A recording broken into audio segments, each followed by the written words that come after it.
Wednesday, the 19th of January 2022. In the Court of Appeal. Criminal Division. Lord Justice Holroyd. Mr. Justice Lavender. Sir Nigel Davis. Regina. v. Ben John. 1. Lord Justice Holroyd, Ben John, to whom we shall refer as the offender, was convicted of an offence contrary to Section 58 of the Terrorism Act 2000. He was sentenced to 2 years imprisonment suspended for 2 years, with an additional 1 year's licence. Her Majesty's Solicitor General believes that sentence to be unduly lenient. Application is accordingly made, pursuant to Section 36 of the Criminal Justice Act 1988, for leave to refer the case to this court so that the sentencing may be reviewed. 2. The application requires the court to address the issue of whether it is lawful to suspend the operation of a special custodial sentence when such a sentence is required by Section 278 of the Sentencing Code introduced by the Sentencing Act 2020, hereafter referred to as the Code. 3. The relevant facts can be summarized briefly. The offender's home was searched on the 7th of January 2020, a few days before his 20th birthday. External hard drives were seized. Examination revealed that amongst documents stored on them was a large quantity of extremist far-right material, including white supremacist and anti-Semitic material. Also found was a copy of the Anarchist Cookbook, a manual which contains, amongst other things, instructions on how to build explosive devices. 4. The offender was charged with 7 offences of collecting material likely to be useful to a person committing or preparing an act of terrorism, contrary to Section 58, 1b, of the Terrorism Act 2000. All of the digital material referred to in those charges had been created on the hard drive on the 18th of April 2019. The offender's case at trial was that all the material, together with thousands of other digital files, had been transferred on that date from another hard drive on which they had previously been stored. The prosecution evidence showed that the items charged had not been accessed by the offender since the date of transfer. The offender gave evidence that he had downloaded the Anarchist Cookbook as part of a bulk download of many items when he was aged about 12 to 14 and had not looked at it for many years. It does not appear there was any evidence to the contrary. 5. After a trial in the Crown Court at Leicester before HHJ Spencer QC and a jury, the offender was convicted only on the count relating to the Anarchist Cookbook. He was acquitted of all other offences. 6. Following that conviction on the 11th of August 2021, the offender, who had previously been on bail, subject for several months to a qualifying curfew, was remanded in custody. A pre-sentence report was prepared. 7. The offender was sentenced on the 31st of August 2021. He was then aged 21, a university student with no previous convictions. In January 2018 he had come to the attention of the Prevent scheme as a result of concerns regarding his extreme right-wing Nazi ideas. After an assessment it was decided that no further action was necessary. Then in May 2018 he had again come to the attention of Prevent after using a computer at his school to draft, though not to send, a letter revealing extremist views. Intervention under the channel process aimed at de-radicalizing him followed. The offender appeared to cooperate in that, and his case was closed in October 2018. 8. The judge was provided with a number of references. In addition, the offender had prepared a letter to the court, in which he indicated that his time in custody on remand had had a significant effect. He apologized for what he had done, expressed his desire to settle down with his girlfriend and said that he had abandoned the right wing, even as an intellectual pursuit. 9. Counsel had prepared helpful sentencing notes. It was common ground that the offense attracted a special custodial sentence pursuant to Section 278 of the Code. Submissions were made to the judge about the application of the Sentencing Council's relevant definitive guideline. The judge was aware that the guideline had not yet been revised to take account of a recent increase in the statutory maximum sentence for the Section 58 offence from 10 years to 15 years. In the course of the hearing, prosecution counsel drew the judge's attention to the case of V. Fruin, 2016, EWCA Crim 561, 2016. 1 WLR 4432, to which we will return shortly. 10. The judge in his sentencing remarks pointed out that the prevent intervention had, on 2 occasions, given the offender clear warnings, and he had been offered every support to abandon his right-wing ideology but had not done so. Instead of deleting all the material stored on his digital devices, he had transferred it in April 2019 and thereafter retained it for months until it was found by the police. The judge expressly rejected the offender's evidence at trial that he had collected the material out of academic interest. He viewed the offender as a lonely individual who was highly susceptible to recruitment by others with extremist views, some of whom might be more prone to action than the offender was. If that had occurred, the offender's hard drive would have assisted those others to produce weapons of destruction. The judge said that having assessed the offender during the trial, he did not think that harm was very likely to be caused. He accordingly placed the offense into Category 2B, for which the guideline indicated a starting point of 4 years custody and a range from 3 to 5 years. The offense was aggravated by the significant volume of other material on the hard drive, even though it had not been accessed by the offender, and by his failure to heed warnings. The mitigating factors were that the offender was 19 when arrested, somewhat immature for his age, had no previous convictions and was of positive good character. 11. The judge concluded that the offender had committed an isolated offense and may initially have accessed the anarchist cookbook as an act of early teenage folly. He had then kept it, although he had not accessed it for some years. The judge noted the effect of the period in custody and the longer period subject to a curfew. He concluded that the starting point in the guideline should be reduced to the bottom of the category range, namely 3 years, and could then be further reduced to 2 years to reflect the mitigation. He said that the offender was not a lost cause, and sending him back into prison risked the offender becoming more susceptible to troubling ideologies. 12. The judge imposed a term of 2 years imprisonment suspended for 2 years, together with the additional 1 year's license. He imposed a community requirement of participation in an intervention program for up to 30 days. He also made a serious crime prevention order, with a number of significantly restrictive requirements, for a period of 5 years. He required 4 monthly reviews, the first of which took place on the 6th of January 2022 when the judge received what he regarded as a largely positive and encouraging report. 13. We are grateful for the written submissions and for the oral submissions we have heard today from the Solicitor General and Mr. Little QC, and from Mr. Warmold QC. We have considered all those submissions.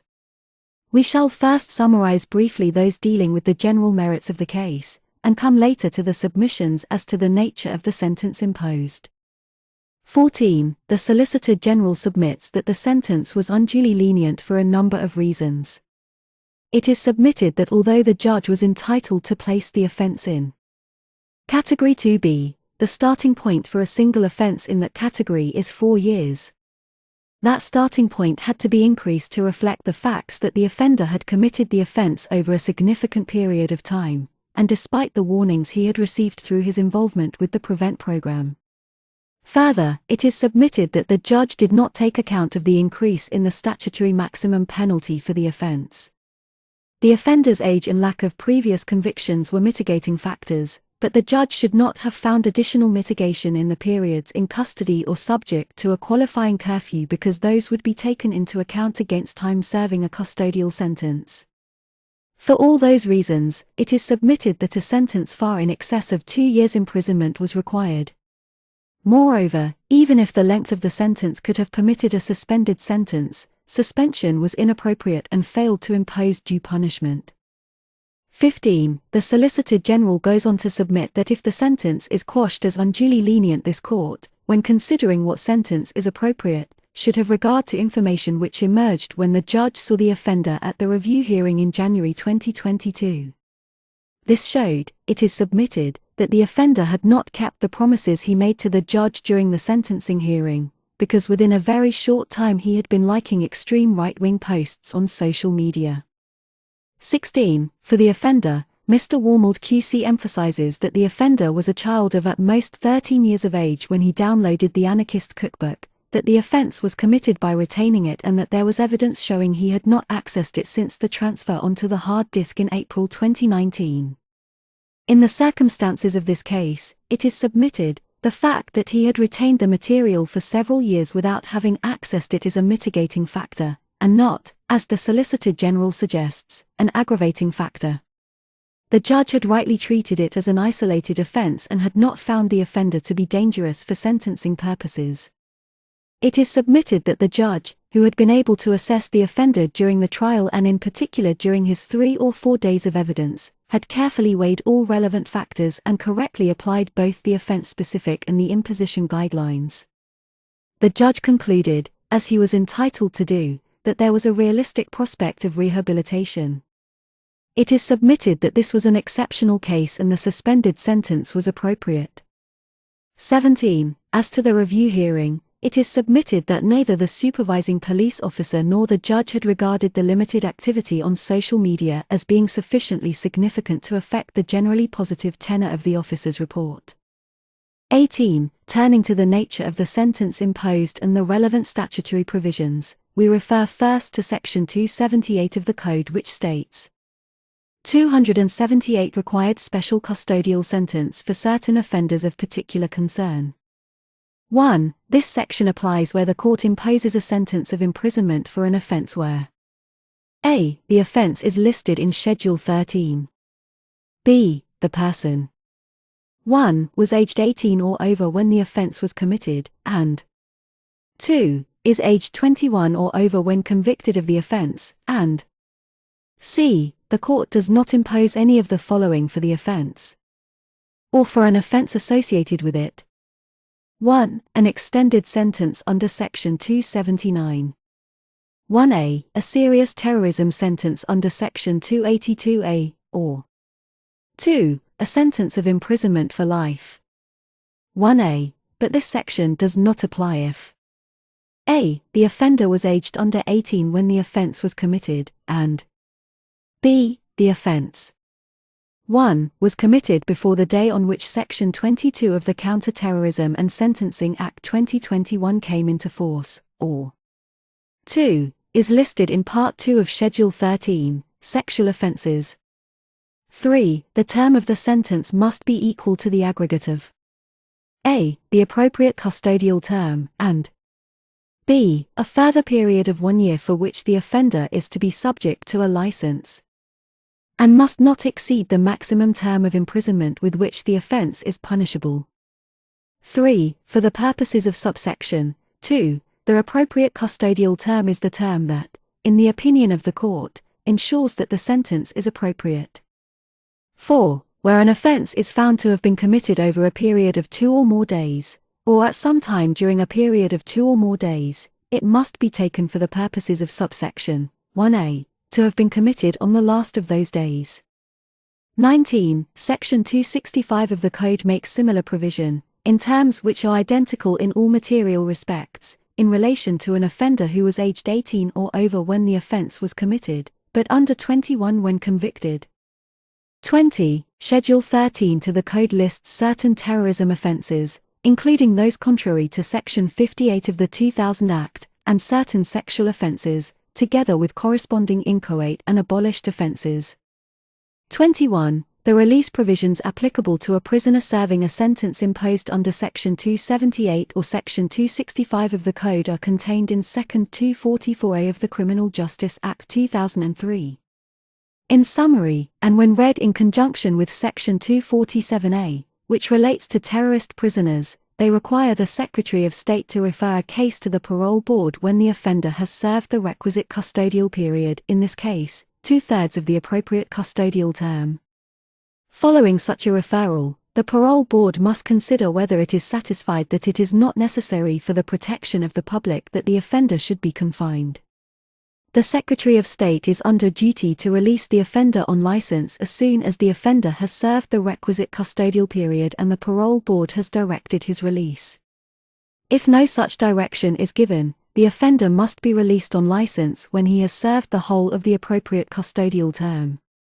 22. The statutory precursor of Sections 265 and 278 of the Code was Section 236A of the Criminal Justice Act 2003, which was in identical terms so far as is material for present purposes. Section 236A was considered in detail by this court in Fruin. Tracy L.J., giving the judgment of the court, explained at paragraphs 8 and 9 that Section 244A of the 2003 Act raised the possibility that some offenders sentenced under Section 236A may not be released until the expiry of the custodial term, and that the aim of Section 236A was to ensure that such persons were nonetheless subject to license for a period. 23. At paragraphs 23 and 28, the court made clear that the special custodial sentence comprises the aggregate of the appropriate custodial term and a further 1-year period of license. It is indivisible, and sentence is accordingly to be pronounced as a single term comprising the custodial element and the further period of license. 24. One consequence of the indivisible nature of the sentence is that if a sentencing judge fails to impose the special custodial sentence in circumstances where he is required to do so, as had happened in both the cases under appeal in Fruin, this court is precluded by Section 11(3) of the Criminal Appeal Act 1968 from adding in the previously unexpressed license period. For to do so would be to impose a punishment greater than that imposed below. 25. Turning to suspended sentences, Section 277 of the Code provides 277 suspended sentence order for person aged 21 or over. Availability. 1. This section applies where, in dealing with an offender for an offense, a court passes a sentence of imprisonment. 2. A suspended sentence order, see Section 286, is available in relation to that sentence if the term of the sentence of imprisonment is a. At least 14 days, but b. Not more than 2 years. 3. But a suspended sentence order is not available in relation to that sentence if a. The sentence of imprisonment is one of 2 or more sentences imposed on the same occasion which are to be served consecutively, and b. The terms of those sentences are in aggregate more than 2 years. 4. For provision about suspended sentences, see Chapter 5. 26. We note in passing that the terms of Section 264, dealing with suspended sentences for offenders aged under 21, are identical in all material respects. 27. Chapter 5 of Part 10 of the Code contains 2 sections which are particularly relevant for present purposes. By Section 286. 286 Suspended Sentence Order. 1. A suspended sentence order is an order providing that a sentence of imprisonment or detention in a young offender institution in respect of an offense is not to take effect unless a. An activation event occurs, and b. A court having power to do so subsequently orders under paragraph 13 of Schedule 16 that the sentence is to take effect.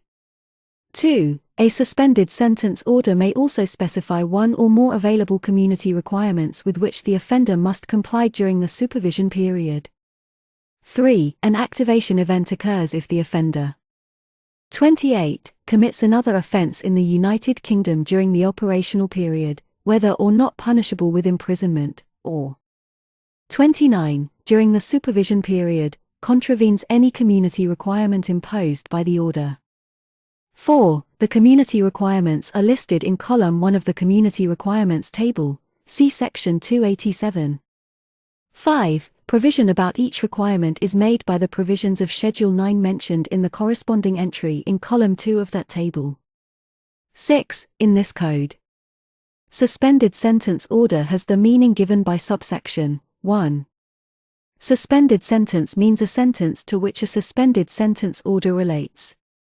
7. In this code, references to a community requirement of, or imposed by, a suspended sentence order are to a requirement specified in the order under subsection 2. 30. By Section 289. 289 Suspended sentence to be treated generally as sentence of imprisonment etc. 1. A suspended sentence which has not taken effect under paragraph 13 of Schedule 16 is to be treated as a. A sentence of imprisonment, or b. As the case may be, a sentence of detention in a young offender institution. For the purposes of all enactments and instruments made under enactments. 2. Subsection 1 is subject to any provision to the contrary contained in A. The Criminal Justice Act 1967. B. Any enactment passed or instrument made under any enactment after the 31st of December 1967. 31. For convenience we shall for the most part refer to these various statutory provisions by their section numbers alone. 32. In Fruin the court was considering appeals against sentence in 2 cases. In view of the length of the sentences imposed, there was no question of the sentence being suspended in either case. The court did however make the following observations at paragraphs 12 and 13. 12. Before we turn to certain matters relating to the imposition of Section 236A sentences, we wish to comment on 2 situations which might arise where a Schedule 18A offence has been committed. Firstly, Section 236A does not confine the court to imposing a custodial sentence, life extended sentence. Section 236A sentence, whenever a Schedule 18A offence is committed. In particular, it does not prevent the court from passing a non-custodial sentence such as a community order. Whilst most cases involving or tantamount to an offence contrary to Section 5 or 6 of SOA 2003 will require a significant custodial sentence, there may be exceptional cases where, for example, a lengthy community order with a requirement of participation in a sex offender treatment program may be the most appropriate form of sentence. Where such exceptional cases arise, Section 236A does not preclude such a course being taken. 13. A second issue relates to suspended sentences.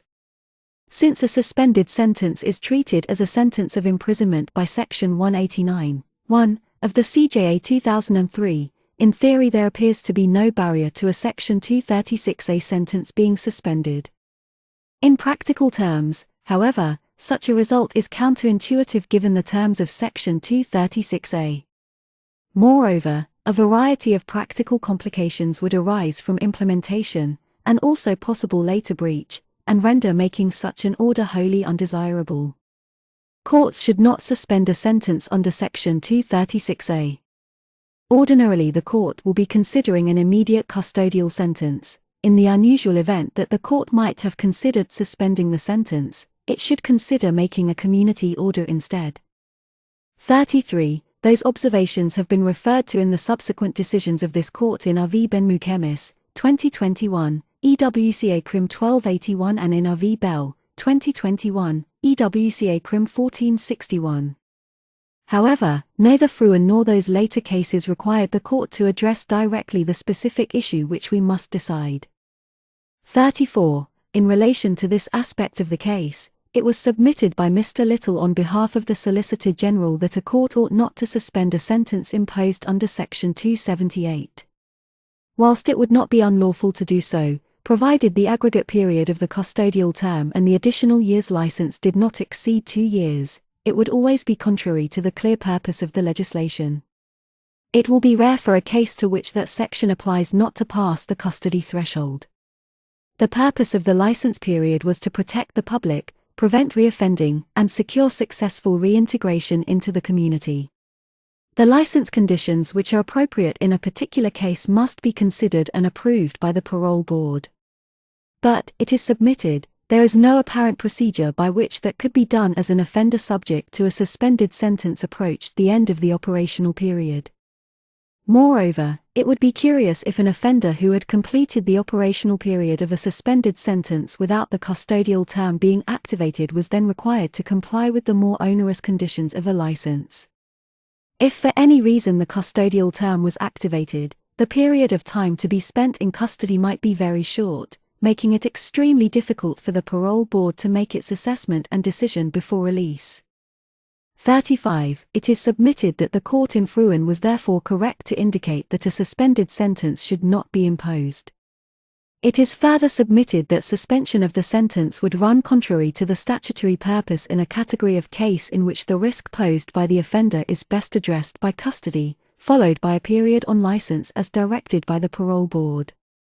36. For the offender, Mr. Warmold submits that Section 277(1) permits suspension of the special custodial sentence.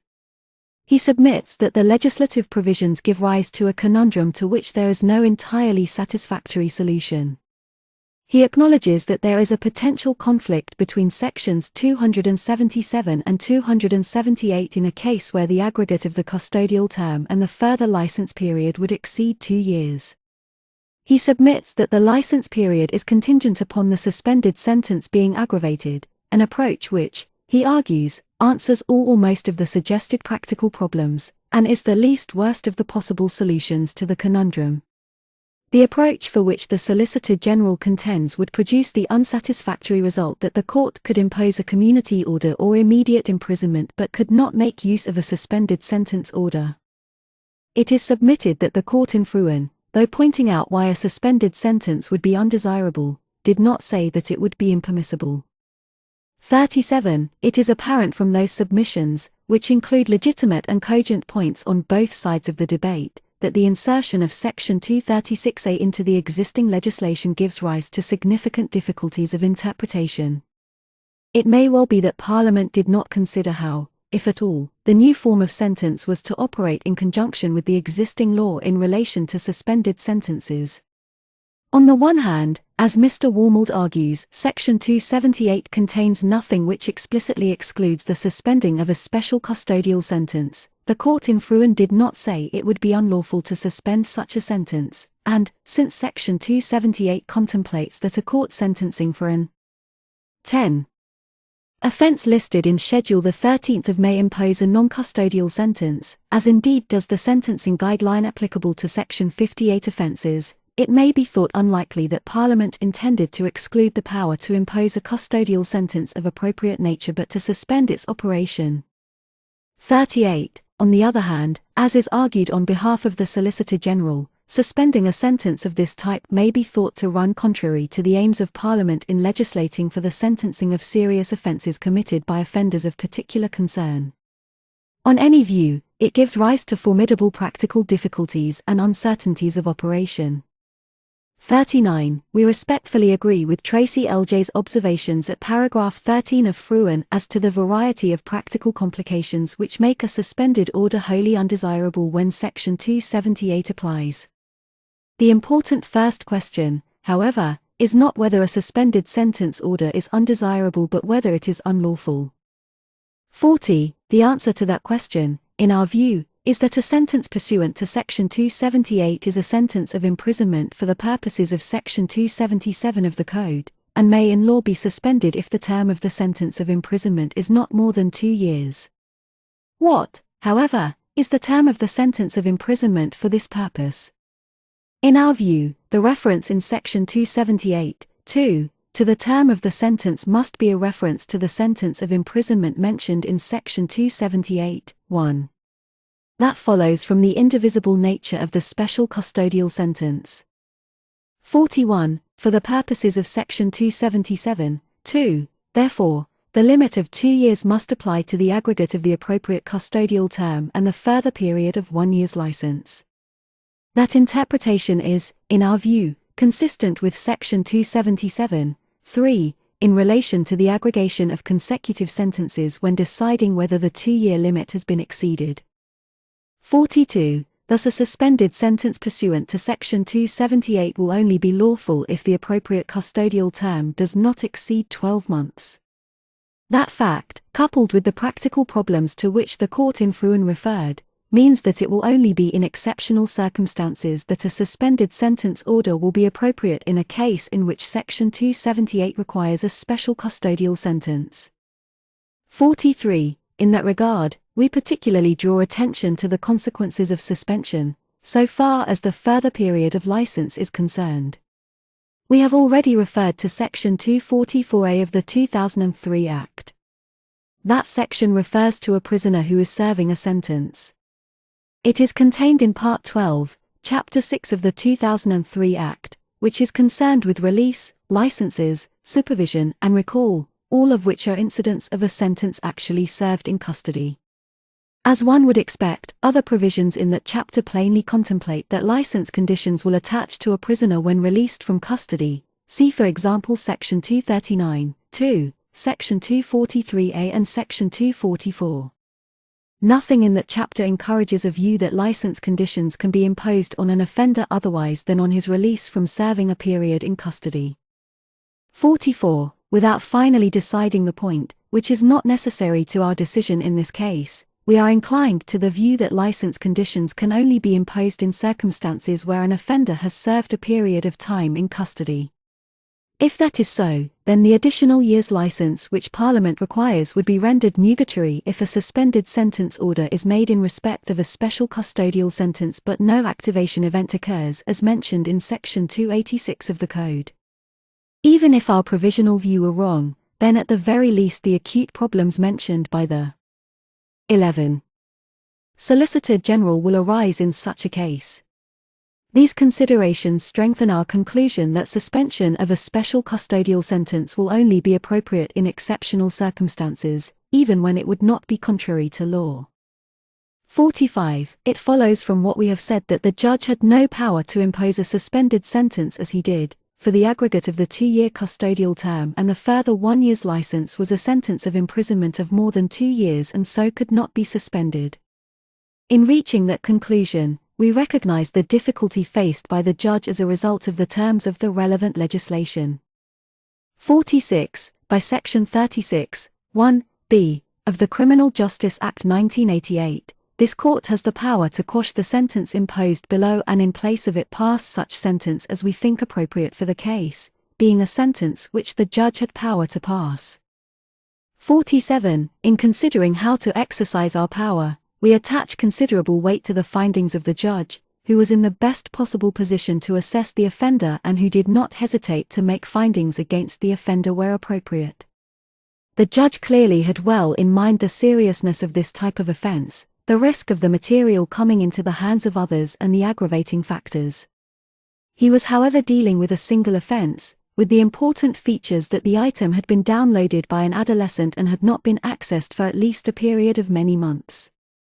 Notwithstanding the findings which he made against the offender in other respects, the judge accepted that the period of time spent in custody awaiting sentence had had a significant effect, that the offender was genuinely turning away from his extremist views and that there was a realistic prospect of rehabilitation. 48. We see the force of the Solicitor General's submission that the judge was guilty of an element of double counting in the way he reached the sentence of 2 years. That was certainly a very lenient sentence. We are not however persuaded that in the unusual circumstances of this case the length of that term of imprisonment was in itself unduly lenient. It is because the term was unlawful that we conclude it was unduly lenient.